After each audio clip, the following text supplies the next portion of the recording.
दोस्तों आज के लेक्चर के अंदर हम इंडेक्सिंग सीखेंगे डाटा के अंदर। हमने सिंपली एक डाटा बनाया जिसके अंदर 3 नंबर दिए, देन सीरीज मेथड लगाया और डाटा को प्रिंट आउट कर दिया। चलिए आउटपुट देखते हैं। हमारे पास डाटा कॉलम की शेप में आ गया है, 0 पे 100, 1 पे 2, 2 पे 300 और ये इंटीजर टाइप डाटा है हमारे पास। चलिए दोस्तों अब हम इंडेक्सिंग सीखते हैं डाटा में। Data comma index is equal to larger bracket A comma B double quotes में लिखेंगे दोस्तों, देन कॉमा सी।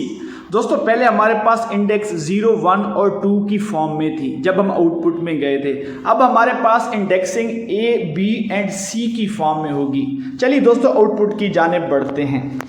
यस हमारा ए इंडेक्स 100 है, बी इंडेक्स 200 है और सी इंडेक्स 300 है। दोस्तों इसे कहते हैं इंडेक्सिंग इन पांडास। चलिए दोस्तों अगर हमारे पास ए बी और सी 3 करैक्टर थे, इनको रिप्लेस करते हैं। हम कहते हैं कि हाउस 1 हमारा फर्स्ट इंडेक्स है, हाउस 2 हमारा सेकंड इंडेक्स होगा। दोस्तों इसको थोड़ा सा मॉडिफाई करते हैं, न्यू लाइन पे लिखेंगे दोस्तों, डबल कोट्स के अंदर दोस्तों लिखेंगे house 2।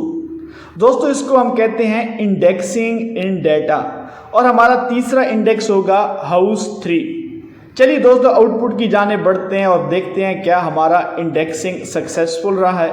Yes house 1 100, house 2 200, house 3 300। दोस्तों इसे कहते हैं पांडास में इंडेक्सिंग। चलिए दोस्तों कोड को आगे बढ़ाते हैं और मज़ीद सीखते हैं। दोस्तों हमने सिंपली 3 इंडेक्स बना दिए, ए बी एंड सी, जो हम पहले सीख चुके हैं। चलिए दोस्तों अब हम लॉग सीखते हैं, सीरीज डॉट लॉग।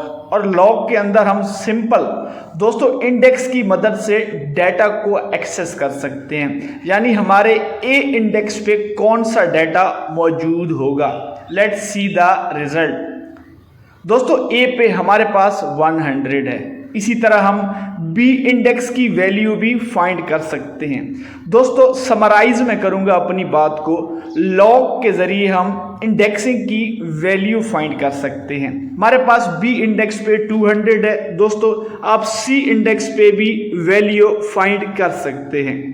चलिए दोस्तों कोड को आगे बढ़ाते हैं, आई लॉग सीखते हैं। आई लॉग का मतलब ये होगा दोस्तों कि हमने इंडेक्स का नंबर फाइंड करना है डाटा की वैल्यू देके। जैसे 0 इंडेक्स पे हमारे पास कौन सा डाटा होगा दोस्तों, 100। इसी तरह 1 पे चेक करेंगे तो दोस्तों 200 होगा। दोस्तों ये होता है आई लॉग का मैजिक इन पांडास। अब हम नंबर 2 पे चेक करेंगे। नंबर 2 पे हमारा तीसरी डाटा की वैल्यू होगी 300। सो दोस्तों ये था हमारे पास सिंपल आई लॉग। दोस्तों हम डाटा में वैल्यूज़ को इंक्रीज कर देते हैं, 5 ले लेते हैं, लेकिन हमारे पास इंडेक्स 3 होते हैं। तो क्या ये पॉसिबल है कि हम अपने डाटा को अचीव कर सकें? Let see the result. दोस्तों हमारे पास एरर आ जाएगा। आप डाटा के अंदर जितनी वैल्यूज़ देंगे उतने इंडेक्स बनाना मस्ट है। दोस्तों हमने 5 वैल्यूज़ दी तो हमारे इंडेक्स 3 थे, तो हमारे पास एरर आ गया। सो दोस्तों इंडेक्स वैल्यू और नंबर वैल्यूज़ का सेम होना ज़रूरी है पांडास में।